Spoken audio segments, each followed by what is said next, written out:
அனைவருக்கும் வணக்கம். Welcome to Dharma academy. நான் ரம்யா. இந்த வீடியோவில் நம்ம என்ன பார்க்க போகிறோம்னா ப்ராஃபிட் அண்ட் லாஸ் பேஸ் பண்ணி தான் கொஷின் பார்க்குறோம். லாபம் நட்டம் அப்படின்னு சொல்லுவோம்.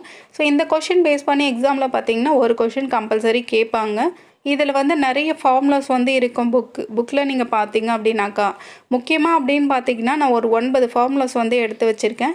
ஸோ இந்த ஃபார்முலாஸ் எல்லாம் நீங்கள் மெமரி பண்ணுமா அப்படிங்கிறது கண்டிப்பாக கிடையாது. சரிங்களா? இதில் நீங்கள் கொஷினை பார்த்த உடனே அப்படியே போடுற மாதிரியே நான் சொல்கிறேன். ஸோ எதுக்கும் நீங்கள் ஃபார்முலாஸ் இந்த மாதிரி தான் இருக்கும் அப்படிங்கிறத நீங்கள் பார்க்குறதுக்காக இந்த ஃபார்முலாஸ் நான் கொடுத்துருக்கேன். ஓகேங்களா? இப்போ இந்த சேனலுக்கு நீங்கள் நியூவாக இருந்தீங்கன்னா சப்ஸ்கிரைப் பண்ணிக்கோங்க. அப்போ தான் நோட்டிஃபிகேஷன் உங்களுக்கு ரிசீவ் ஆகும். ஓகேங்களா? இதில் ஒரு 9 ஃபார்முலாஸ் கொடுத்துருக்கேன். ஃபஸ்ட்டு ப்ராஃபிட் பேஸ் பண்ணி ஸோ லாபம் அப்படின்னு சொல்லுவோம். இதில் selling price minus cost price அப்படின்னு கொடுத்துருக்கு. ஸோ லாஸ் அப்படிங்கிறதும் கொடுத்துருக்கு. இப்போ ப்ராஃபிட்டோட பர்சன்டேஜ் அப்படிங்கிறது தான் இங்கே நம்ம அதிகமாக யூஸ் பண்ண போகிறோம். 100% அப்படிங்கிறது தான். இதை 1/100 அப்படின்னும் எழுதலாம். ஓகேங்களா? இதை நீங்கள் தெரிஞ்சுக்கிட்டாலே போதும். அடுத்தது லாஸ் பர்சன்டேஜும் இதில் இருக்குது.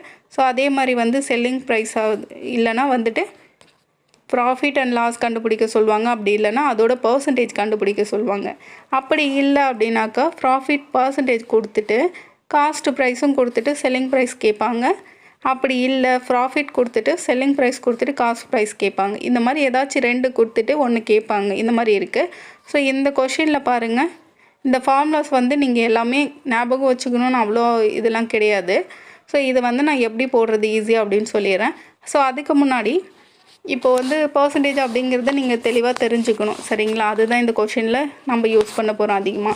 இப்போது கொஷினில் எப்படி கேட்பாங்க அப்படின்னு பார்த்தீங்கன்னா ப்ராஃபிட் அண்ட் லாஸ் அப்படிங்கிறது எப்படி நீங்கள் கண்டுபிடிக்கலாம். இப்போ இதில் செல்லிங் ப்ரைஸ் அப்படிங்கிறது விற்ற விலை அப்படிங்கிறது தெரியும் உங்களுக்கு. காஸ்ட் ப்ரைஸ் அப்படிங்கிறது ஒரு பொருளை நம்ம வாங்கிய விலை தான் காஸ்ட் ப்ரைஸ்னு சொல்லுவோம். விற்ற விலை செல்லிங் ப்ரைஸ்னு சொல்லுவோம். இது அண்டர்ஸ்டாண்ட் ஆகிடுச்சான்னு பாருங்கள். இப்போ கொஷினில் எப்படி கேட்பாங்க? ஸோ ப்ராஃபிட் அண்ட் லாஸ் அப்படிங்கிறது நம்ம எப்படி தெரிஞ்சுக்கலாம்? ஓகேவா? செல்லிங் ப்ரைஸ் அப்படிங்கிறது நான் ஷார்ட்டாக எஸ்பி அப்படின்னு எழுதுகிறேன். ஓகே, அப்படி கேட்கலாம். அப்படி இல்லைன்னா காஸ்ட்டு ப்ரைஸ் அந்த மாதிரி கேட்கலாம். ஸோ இல்லைன்னா டைரெக்டாகவே ப்ராஃபிட்னு கேட்கலாம், இல்லைன்னா லாஸ்னு கேட்கலாம். ஸோ இந்த மாதிரி தான் கேட்பாங்க. இதில் இன்னொரு சப் கேட்டகரி அப்படின்ட்டு ஒன்று இருக்குது. அது டிஸ்கவுண்ட்னா தள்ளுபடி. உங்களுக்கே தெரியும். இப்போ எந்த கடைக்கு போனாலும் நம்ம எவ்வளோ டிஸ்கவுண்ட்டில் இருக்குது அப்படின்னு கேட்போம். அது மறக்காது நமக்கு. ஸோ இதை எப்படி கண்டுபிடிக்கிறது அப்படின்னாக்கா இதில் மார்க்டு ப்ரைஸ் அப்படின்னு சொல்லுவோம். ஸோ மார்க்டு ப்ரைஸ் அப்படிங்கிறது தான் எம்ஆர்பி ரேட் இருக்கும் இல்லையா? ஸோ அதுதான் நம்ம மார்க்டு ப்ரைஸ் அப்படின்னு சொல்கிறோம். இல்லைன்னா டைரெக்டாகவே டிஸ்கவுண்ட் அப்படின்னு கேட்பாங்க. இது ப்ராஃபிட் அண்ட் லாஸ் அப்படிங்கிறது வேறு. இதோட சப் கேட்டகரியாக ஒன்று இருக்கும், அதுதான் டிஸ்கவுண்ட். ஓகேவா? இதை நம்ம தனித்தனியாகவே பார்த்துடலாம். ஏன்னா நீங்கள் தனித்தனியாக பார்த்தா தான் உங்களுக்கு கிளியராக புரியும். ஓகேங்களா? இந்த ஃபார்முலாஸ்லாம் எப்படி வந்துருச்சுன்னு நான் சொல்கிறேன். ஸோ இந்த ஃபார்முலாஸ் பேஸ் பண்ணி பார்க்கலாம். இப்போ ஒரு எக்ஸாம்பிளுக்கு எடுத்துக்கோங்க. நான் ஒரு புக் ஒரு 100 ரூபாய்க்கு வாங்குறேன்னு வச்சுக்கோங்களேன். 100 ரூபாய் அதோட ப்ரைஸு. ஓகேவா? வாங்குகிறேன், பை பண்ணுறேன் அப்படின்னாக்கா அது காஸ்ட்டு ப்ரைஸ்னு நான் சொல்லியிருக்கேன். ஓகேவா? 100 ரூபாய்க்கு வாங்கியிருக்கேன். அந்த பொருளை நான் 105 ரூபாய்க்கு விற்றுறதுன்னா செல்லிங் ப்ரைஸ் அப்படின்னு சொல்லுவோம். ஓகேவா? எஸ்பின்னு நான் ஷார்ட்டாக எழுதுகிறேன். ஓகேவா? இப்போ இதில் நம்மளுக்கு ப்ராஃபிட் இருக்கா லாஸ் இருக்கான்னு பாருங்கள். இதில் லாபமா நஷ்டமா? எப்படியும் 100 ரூபாய்க்கு ஒரு பொருளை வாங்கி 105 ரூபாய்க்கு நம்ம விற்கிறோம் அப்படின்னாக்கா 5 ரூபாய் இதில் லாபம் தான் கிடைக்கிது. அப்போ இது ப்ராஃபிட் அப்படிங்கிறது உங்களுக்கே தெரியும். ஓகேவா? அடுத்து இன்னொரு பாசிபிள் என்னவாக இருக்கும்? 100 ரூபாய்க்கு ஒரு பொருள் வாங்கியிருக்கேன், அதை நான் ஒரு 95 ரூபாய்க்கு விற்கிறேன் அப்படின்னாக்கா வச்சுக்கிங்களேன், இதுவும் செல்லிங் தான். ஏன்னா அதையும் நம்ம சேல் தான் பண்ணுறோம். ஓகேவா? அது லாபத்துக்கு விற்கிறோமா நஷ்டத்துக்கு விற்கிறோமா அப்படிங்கிறது தான் நம்ம கண்டுபிடிக்கணும். ஓகேவா? இதில் பார்த்தீங்கன்னா 5 ரூபா நமக்கு லாஸ் ஆகிருக்கு. கண்டிப்பாக லாஸ் அப்படிங்கிறது தெரியும். ஸோ இதை வச்சே நம்ம ஃபார்முலா கொண்டு வரலாமா பாருங்கள். ப்ராஃபிட். ஓகேவா? இப்போ ப்ராஃபிட் எப்படி கண்டுபிடிக்கிறோம்? Selling price minus cost price. So இதுதான் காஸ்ட் ப்ரைஸ். ஓகேவா? ஷார்ட் ஃபார்மாக எழுத பழகிக்குங்க. அப்போ தான் எக்ஸாமில் ஈஸியாக போட முடியும். ஸோ இதை நம்ம மைனஸ் பண்ணிட்டோம் அப்படின்னாக்கா நமக்கு வேல்யூ கிடச்சிரும். காஸ்ட்டு ப்ரைஸ் 100 இது வந்து 105 ரூபாய்க்கு நம்ம விற்றுருக்கோம். ஓகேவா, இதில் கழிச்சிட்டோம் அப்படின்னாக்கா 5 ரூபா நமக்கு ப்ராஃபிட் கிடச்சிருக்கு. ஓகேவா, இப்படி தான் இது வந்து ஃபார்மில் கொண்டு வந்துட்டோமா. இப்போ வந்து செல்லிங் ப்ரைஸ்லேருந்து நம்ம காஸ்ட்டு ப்ரைஸை மைனஸ் பண்ணிட்டா கிடச்சிரும். சேம் அதே ஃபார்மேட்டில் வந்து லாஸ் பாருங்களேன். லாஸ் அப்படிங்கிற ஃபார்முலா வந்து காஸ்ட்டு ப்ரைஸ்லேருந்து செல்லிங் ப்ரைஸை மைனஸ் பண்ணணும். காஸ்ட் ப்ரைஸ் என்னது 100 ரூபா, செல்லிங் ப்ரைஸ் எவ்வளோக்கு பண்ணியிருக்கோம் 95. இதுலேருந்து மைனஸ் பண்ணோம் அப்படின்னாக்கா நமக்கு 5 ரூபா லாஸ் இருக்குது. ஓகேவா, இதுதான் ஃபார்முலா. ஓகேங்களா, இது ஃபார்முலா நம்ம ஈஸியாக கொண்டு வந்துட்டோமா. இதே மாதிரி ப்ராஃபிட்டோட பர்சன்டேஜ் எப்படி போடுறதுன்னு நான் சொல்கிறேன். ஸோ நமக்கு தெரிஞ்சிடுச்சு இப்போ எந்த ஒரு பொருளையும் விற்கிறோமோ வாங்குகிறோமோ, சரிங்களா.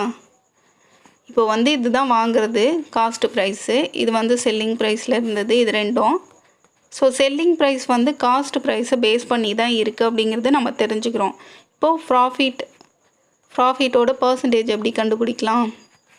ஸோ ப்ராஃபிட்டோட ஈக்குவேஷன் நமக்கு தெரியும். செல்லிங் ப்ரைஸ்லேருந்து காஸ்ட்டு ப்ரைஸை மைனஸ் பண்ணால் கிடச்சிடும்ன்ட்டு. ஓகேவா, இது பர்சன்டேஜ் அப்படிங்கிறதால 100 வந்து நம்ம மல்டிபிள் பண்ணணும். ஓகேவா, கீழே வந்து எதை பேஸ் பண்ணி இந்த ஃபார்முலாவை நம்ம கொண்டு வரோம் அப்படிங்கிறது காஸ்ட் ப்ரைஸ். ஸோ அதே சேம் லாஸ் பர்சன்டேஜும் நமக்கு வந்து காஸ்ட்டு ப்ரைஸ்லேருந்து மைனஸ் பண்ணணும். இதை மாற்றி போட்டுறாதீங்க. செல்லிங் ப்ரைஸ் இன்ட்டு 100 வந்து எல்லாத்துக்கும் மல்டிபிள் ஆகும், ஏன்னா பர்சன்டேஜ்னு சொல்லிட்டாங்க. கீழே வந்து செல்லிங் ப்ரைஸ் போட்டுறக்கூடாது, நீங்கள் காஸ்ட்டு ப்ரைஸ் தான். ஏன்னா காஸ்ட்டு ப்ரைஸை பேஸ் பண்ணி தான் ஒரு பொருளை நம்ம வாங்கி வச்சுருக்கோம் 100 ரூபாய்க்கு. ஓகேங்களா, அதை நம்ம ப்ராஃபிட்டுக்கு விற்க போகிறோமா லாஸுக்கு விற்க போகிறோமா அப்படிங்கிறது வாங்கின பொருளை பேஸ் பண்ணி தான் இருக்குது. 100ங்கிறத பேஸ் பண்ணி தான் 105 95 அப்படிங்கிறத நம்ம எடுக்கிறோம் இல்லையா. அந்த மாதிரி தான் பர்சன்டேஜ் வந்து 100ஆல் மல்டிபிள் பண்ணி டிரைவ் பண்ணுவோம். இந்த ஈக்குவேஷன் எப்படி வந்ததுன்னு தெரிஞ்சிடுச்சிங்களா. ஓகே, இதை நம்ம கிளியராக புரிஞ்சுக்கிட்டா தான் கொஷின் போடும்போது ஈஸியாக இருக்கும். ஓகேங்களா, ஸோ அடுத்தது பார்க்கலாம். ஸோ அடுத்த ஒரு முக்கியமான ஈக்குவேஷன் அப்படின்னு பார்த்தீங்கன்னா, நமக்கு ப்ராஃபிட்டோட பர்சன்டேஜ் வரைக்கும் ஈக்குவேஷன் நம்ம கண்டுபிடிச்சிருக்கோம் இல்லையா. ஸோ அதை பேஸ் பண்ணி இப்போ செல்லிங் ப்ரைஸ் வந்து கேட்பாங்க. ப்ராஃபிட் பர்சன்டேஜ் கொடுத்துருவாங்க நம்மளுக்கு, காஸ்ட்டு ப்ரைஸும் கொடுத்துருவாங்க. நம்ம எந்த விலைக்கு வாங்கணும் அப்படிங்கிறதும் ப்ராஃபிட் எவ்வளோ கிடைச்சிது அதோட பர்சன்டேஜும் கொடுத்துருவாங்க. கொடுத்துட்டு செல்லிங் ப்ரைஸை கேட்பாங்க. ஸோ அந்த மாதிரி கேட்டாங்கன்னா ப்ராஃபிட்டோட பர்சன்டேஜ் ப்ளஸ் 100 டிவைட் பை 100. இங்கே வந்து காஸ்ட் ப்ரைஸ் இருக்கும். இது வந்து இந்த பக்கம் போச்சுன்னா மல்டிபிள் ஆகிடும். ஓகேவா, இதுதான் வந்து ஸ்டாண்டர்ட். இப்போ வந்து இந்த ப்ராஃபிட் அப்படிங்கிறது வந்து லாஸில் போட்டோம் அப்படின்னாக்கா லாஸ் அப்படின்னா இங்கே மைனஸ் வரும். ஸோ அவ்வளோதான், வேறு எதுவும் நம்ம மாற்ற போகிறது கிடையாது. ஓகேங்களா, இது மட்டும்தான். இதை நீங்கள் தெரிஞ்சுக்கிட்டாலே போதும். ஓகேவா, நமக்கு ப்ராஃபிட் அப்படின்னாக்கா பக்கத்தில் வந்து ப்ளஸ் தான் இருக்கணும். அது எப்படி ஞாபகம் வச்சுக்கிறது. எப்படியும் நமக்கு 5 ரூபாய் எக்ஸ்ட்ரா கிடைக்குது அப்படின்னாக்கா அது ஆட் தானே, அதனால் ப்ளஸ் ஞாபகம் வச்சுக்கோங்க. 5 ரூபாய் கழிஞ்சிடுச்சு அப்படின்னாக்கா மைனஸ்னு ஞாபகம் வச்சுங்க, அது லாஸ். ஓகேவா, இந்த ஈக்குவேஷன்லாம் அண்டர்ஸ்டாண்ட் ஆகிட்டுருக்கோம் உங்களுக்கு. அடுத்து வந்து கொஷின் பார்த்துடலாம்.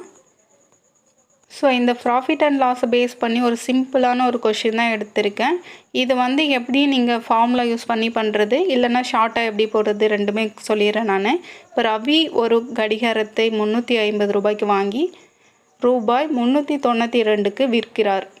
ஓகே, இது வாங்கினது அப்படிங்கிறது காஸ்ட்டு ப்ரைஸு, விற்கிறது வந்து செல்லிங் ப்ரைஸ். ஓகேங்களா, இப்போ 350 ரூபாய்க்கு வாங்கிட்டு 392 ரூபாய்க்கு விற்கிறாங்க அப்படின்னாக்கா இது உங்களுக்கே தெரியும் ப்ராஃபிட்டாக லாஸான்னு. கண்டிப்பாக ப்ராஃபிட் தான். ஓகேங்களா, ஓகே, இதுதான் லாபம். இப்போ இந்த லாபத்தோட சதவீதம் தான் கண்டுபிடிக்க சொல்லியிருக்காங்க. நமக்கு ப்ராஃபிட் பர்சன்டேஜ் வந்து ஃபார்முலா வைஸில் தெரியும். Selling price minus cost price divide by cost ப்ரைஸை பேஸ் பண்ணி தான் நம்ம ப்ராஃபிட்டாக லாஸ் அப்படிங்கிறது சொல்கிறோன்னு ஆல்ரெடி சொல்லிட்டேன். ஸோ அதனால் கீழே வந்து காஸ்ட் ப்ரைஸ் தான் போடணும், அதை நீங்கள் மறந்துடவே கூடாது. இப்போ செல்லிங் ப்ரைஸ் எத்தனை ரூபாய்க்கு விற்றுருக்காங்க 392 மைனஸ் 350, கீழே டிவைட் பை 350 போட்டுருங்க இன்ட்டு 100. ஸோ இதை மைனஸ் பண்ணிங்க அப்படின்னாக்கா 42 இன்ட்டு 100 டிவைட் பை 350 அப்படிங்கிறது இருக்கும். ஓகேவா, இதை நீங்கள் 0 அடிச்சிருங்க. இங்கே 420 அப்படின்னு இருக்கும். 35 இதை நீங்கள் அடிச்சிங்க அப்படின்னாக்கா இத்தனை 12% அப்படிங்கிறது கிடச்சிரும் நமக்கு. ஓகேவா, இதுதான் கொஷினோட ஆன்சர். நம்ம லாபத்தோட சதவீதம் 12% அப்படின்ட்டு கண்டுபிடிச்சிட்டோம். ஸோ அப்படி இல்லாமல் நம்ம கொஷினை ப்ராக்டிக்கலாக பாருங்களேன். இப்போ வந்து 350 அப்படிங்கிறது நம்ம வாங்கின விலை, விற்றது வந்து 392 ரூபாய்க்கு. இதோட டிஃப்ரென்ஸ் என்னன்னு பாருங்கள், 42 அப்படிங்கிறது தான் இதோட டிஃப்ரென்ஸ். ஓகேவா? அப்போ 42 ஓகேவா? இங்கே பர்சன்டேஜ் அப்படின்னு நமக்கு என்னென்னு கேட்டிருக்காங்க, சதவிகிதம் பர்சன்டேஜ் அப்படின்னு கேட்டிருக்கிறதுனால 100ஆல் மல்டிபிள் பண்ணோன்னு தெரிஞ்சுக்கோங்க. கீழே நான் ஆல்ரெடி சொல்லியிருக்கேன். இப்போ வந்து பர்சன்டேஜெல்லாம் வந்துடுச்சு ப்ராஃபிட் அண்ட் லாஸ் அப்படின்னாக்கா அது வந்து எதை பேஸ் பண்ணி இருக்கும், வாங்கின விலையை பேஸ் பண்ணி தான் இருக்கும். சரிங்களா? அப்போ காஸ்ட் ப்ரைஸ் வந்து 350ன்னு கொடுத்துருக்காங்க. இங்கே 00 அடிச்சிருங்க. இங்கே 42 0ன்னு இருக்கும், 420, இங்கே 35. இதை நம்ம அடித்தோம் அப்படின்னாக்கா டைரெக்டாக 12% அப்படின்னு கிடச்சிரும். நீங்கள் அந்த ஃபார்மில் யூஸ் பண்ண வேண்டியது கிடையாது, இப்படியே போட்டுடலாம். 12% அப்படிங்கிறது தான். ஓகே, இது கிளியராக அண்டர்ஸ்டாண்ட் ஆகிருக்கும். இன்னொரு கொஷின் இந்த மாதிரி போடுறேன் சிம்பிளாக. ஸோ ரெண்டாவது கொஷின் பாருங்கள். ராமு வந்து 5200க்கு ஒரு சைக்கிளை வாங்குகிறாங்க.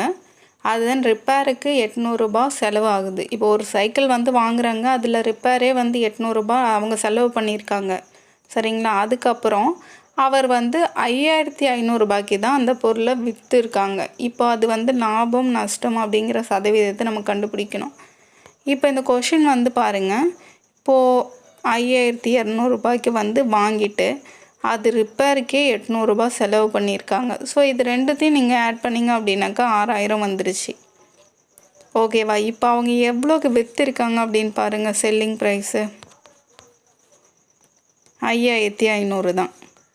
ஸோ இப்போ வந்து வாங்கினது வந்து நீங்கள் ரிப்பேரோடு சேர்த்து தான் சொல்லணுமே தவிர 5200 அப்படின்னு சொல்லக்கூடாது, அது தப்பு. ரிப்பேரோடு சேர்த்திங்க அப்படின்னாக்கா 6000 அப்படிங்கிறது தான் காஸ்ட்டு ப்ரைஸ். ஓகேவா? இது அண்டர்ஸ்டாண்ட் ஆகிடுச்சான்னு பாருங்கள். இப்போ செல்லிங் ப்ரைஸும் காஸ்ட்டு ப்ரைஸும் கம்பேர் பண்ணுங்கள். இது லாஸ்ட்டு வருதா உங்களுக்கு ப்ராஃபிட் வருதான்னு அப்படின்னு பாருங்கள். கண்டிப்பாக லாஸ் தான் இது. ஓகேவா? ஏன்னா 6000க்கு வாங்கிட்டு 500 வந்து கம்மியாக தானே விற்றுருக்கோம். ஓகேவா? இது லாஸ் தான். ஸோ இந்த கொஷின் வந்து லாஸ் பேஸ் பண்ணி தான் போட போகிறோம். லாஸ் பர்சன்டேஜ் தான். லாஸ் பர்சன்டேஜ் நமக்கு தெரியும். இப்போ காஸ்ட்டு ப்ரைஸ்லேருந்து செல்லிங் ப்ரைஸை மைனஸ் பண்ணுவோம். ஸோ இங்கே பர்சன்டேஜ் வந்து நம்ம மல்டிபிள் பண்ணிடுவோம். கீழே வந்து நமக்கு தெரியும் காஸ்ட்டு ப்ரைஸ் தான் போடணும், ஏன்னா அதை பேஸ் பண்ணி தான் இருக்குது. ஸோ காஸ்ட்டு ப்ரைஸ் அப்படிங்கிறது நமக்கு என்ன தெரிஞ்சிருக்கு, நம்ம எவ்வளோக்கு வாங்கணும், 5200 மட்டும் போடக்கூடாது, ரிப்பேரோடு சேர்த்து 6000. இங்கே மைனஸ் 5500. ஓகேவா? கீழே வந்து 6000 காஸ்ட்டு ப்ரைஸு இன்ட்டு 100. ஸோ இதை மைனஸ் பண்ணிங்க அப்படின்னாக்கா நமக்கு 500 டிவைட் பை கிடச்சிரும். 500 டிவைட் பை 6000 இன்ட்டு 100. ஓகேவா? இந்த 2 0 அடிச்சிருங்க, இதில் ஒரு 0. ஸோ நீங்கள் 6 வந்து 2ஆல் அடிக்கலாமான்னு பாருங்கள். 2 6. இங்கே வந்து ஸோ 50 வந்து நம்ம 2ஆல் அடித்தோம் அப்படின்னாக்கா 25 அப்படிங்கிறது கிடச்சிரும். கீழே வந்து 3 டைம்ஸ் வந்துடுச்சு. சரி, கொஷினில் இது மாதிரி கேட்டிருந்தாங்க, ஆப்ஷன் இருந்துச்சு அப்படின்னா இது மாதிரி போட்டுருங்க. அப்படி இல்லை இன்னும் கூட சிம்பிளாக கேட்டிருக்காங்கன்னா 8 1/3% அப்படின்னு தான் இருக்கும். இந்த மாதிரி கேட்டிருந்தாங்கன்னா இதோட நீங்கள் ஸ்டாப் பண்ணுங்கள். அப்படி இல்லைன்னா 8 இது வந்து மிக்சடு ஃப்ராக்ஷனாக கேட்டிருந்தாங்க. இந்த மாதிரியும் கேட்கறதுக்கு பாசிபிளாக இருக்குது, அதனால தான் இந்த மாதிரி சொல்லியிருக்கேன். ஓகேவா? இன்னொரு சம் வந்து இது மாதிரியே பார்ப்போம். இந்த தேர்ட் கொஷின் பாருங்கள். இந்த மாதிரி டைப் வந்து கொஞ்சம் எக்ஸாமில் அடிக்கடி கேட்குறாங்க. இம்பார்ட்டன்ட் கொஷின் தான். ஸோ ஒரு மனிதன் வந்து 8 ரூபாய்க்கு, அதாவது 8 ரூபாய்க்கு 10 கட்டுரையை வாங்கி ஒரு கட்டுரையை 1.25 1.25 பைசாவுக்கு வந்து விற்கிறாங்க அப்படின்னாக்கா அவங்களோட லாபம் என்ன அப்படின்னு தான் கேட்குறாங்க. ஓகே, இதில் வந்து பாருங்கள் காஸ்ட்டு ப்ரைஸ் எவ்வளோக்கு வாங்குகிறாங்க.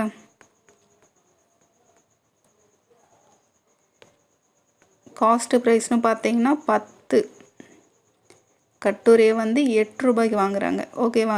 எவ்வளோக்கு விற்கிறாங்க, செல்லிங் ப்ரைஸ் பாருங்கள். 10 ப்ராடக்டை ஒரு ப்ராடக்ட் வந்து 1.25க்கு. அப்போ 10 ப்ராடக்ட் அப்படிங்கிறது நாம் 10ஆல் மல்டிபிள் பண்ணிங்கன்னா 12.5 அப்படிங்கிறது நமக்கு கிடச்சிரும். காஸ்ட்டு ப்ரைஸும் செல்லிங் ப்ரைஸும் தெரிஞ்சிச்சா? இப்போ நமக்கு என்ன கேட்டிருக்காங்க, லாப சதவீதம் நமக்கே தெரியும். இப்போ 10 கட்டுரையை வந்து 8 ரூபாய்க்கு வாங்கி 12.5க்கு நம்ம விற்கிறோம், 12 ரூபாய் 5 பைசாவுக்கு விற்கிறோம் அப்படின்னாக்கா அது கண்டிப்பாக ப்ராஃபிட் தான். ஸோ அதை தான் நம்ம கண்டுபிடிக்க போகிறோம். ப்ராஃபிட் பர்சன்டேஜோட ஃபார்முலா நமக்கு தெரியும். செல்லிங் ப்ரைஸ் என்ன கொடுத்துருக்காங்க 12.5 மைனஸ் காஸ்ட் ப்ரைஸ் வந்து 8 divide by cost price into 100.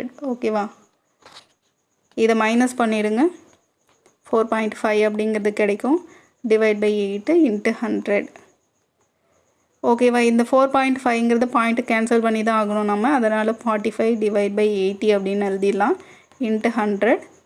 Okay, 0 cancel பண்ணுங்கள். இது வந்து என்னென்னாகும் 450 டிவைட் பை 8 அப்படிங்கிறது இருக்கும். இதை நம்ம கேன்சல் பண்ணோன்னா 2 டேபிளால் கேன்சல் பண்ணலாம். இங்கே 4 டைம் வரும், இங்கே வந்து 225 அப்படிங்கிறது கிடைக்கும். ஓகேவா, 225 டிவைட் பை 4 அப்படிங்கிற பர்சன்டேஜ் இருக்கும். ஸோ இப்படி கேட்கல மிக்சடு ஃப்ராக்ஷனாக இருக்குது அப்படின்னாக்கா இது 56 1/4% அப்படின்ட்டு கிடைக்கும். ஓகேவா, இந்த மாதிரி ஆப்ஷனில் இருக்கும். ஆப்ஷனில் எப்படி இருக்கோ அந்த மாதிரி ஆன்சர் கொண்டு வாங்க. ஓகேங்களா, ஸோ இந்த கொஷின் நம்ம பேசிக்காக சால்வ் பண்ணியிருக்கோம். நெக்ஸ்ட்டு வந்து இது உங்களுக்கு ஹோம்ஒர்க் செம்மாக கொடுக்குறேன். ஓகேங்களா, இந்த கொஷின் வந்து நாம் இப்போ போட்டோம் இல்லையா, அதே மாதிரி கொஷின் தான். ஓகேவா, ஒருவர் வந்து ரூபாய் 1500க்கு வந்து ஒரு பழைய மிதிவண்டியே வாங்குறாங்க. பழுது பார்க்குறதுனா ரிப்பேர் தான். ஓகேவா, ரிப்பேர் பார்க்குறதோட சேர்த்து தான் அவங்க வாங்கின ப்ரைஸை காஸ்ட்டு ப்ரைஸை நம்ம எடுத்துக்குவோம். ஸோ அவர் அந்த வண்டியை வந்து 1800 ரூபாய்க்கு விற்கிறாங்க. ஸோ இதில் வந்து கண்டிப்பாக நஷ்டம் தான் இருக்கும். ஓகேவா, ஏன்னா 1700 500 ரெண்டுத்தையும் நீங்கள் ஆட் பண்ணிங்கன்னா 2000 அப்படிங்கிறது கிடைக்கும் காஸ்ட்டு ப்ரைஸோட வேல்யூ. ஓகே, இதை விற்கிறது வந்து 1800 ரூபாய்க்கு தான். அப்போ 200 லாஸ் கிடைக்குது பாருங்கள் செல்லிங் ப்ரைஸ். ஓகேவா, இதை பேஸ் பண்ணி லாஸ் பர்சன்டேஜை நீங்கள் போடுங்க. ஓகேவா, எதாவது டவுட் இருக்குன்னா நீங்கள் கமெண்ட் பண்ணுங்கள், நான் ரிப்ளை பண்ணுறேன். ஓகேங்களா, இந்த வீடியோவில் இருக்க இன்ஃபர்மேஷன் உங்களுக்கு யூஸ்ஃபுல்லாக இருந்துச்சுன்னா வீடியோக்கு லைக் பண்ண மறந்துடாதீங்க. சேனலுக்கு புதுசாக இருந்தால் சப்ஸ்கிரைப் பண்ணிக்கோங்க. அப்போ தான் நம்ம போடுற வீடியோஸ்லாம் உங்களுக்கு நோட்டிஃபிகேஷனாக ரிசீவ் ஆகும். ஓகேங்களா, நெக்ஸ்ட்டு அடுத்தடுத்த வீடியோவில் வந்து உங்களுக்கு இந்த ப்ராஃபிட் அண்ட் லாஸ் பேஸ் பண்ணி எந்த மாதிரி மாடல்ஸ் கேட்டிருக்காங்க, எப்படிலாம் போடலாம் அப்படிங்கிறத நான் கொடுத்துட்றேன். அதுக்கப்புறம் வந்து டிஸ்கவுண்ட் பேஸ் பண்ணியும் வீடியோ கண்டிப்பாக உங்களுக்கு கொடுக்குறேன். Okay, thank you to all.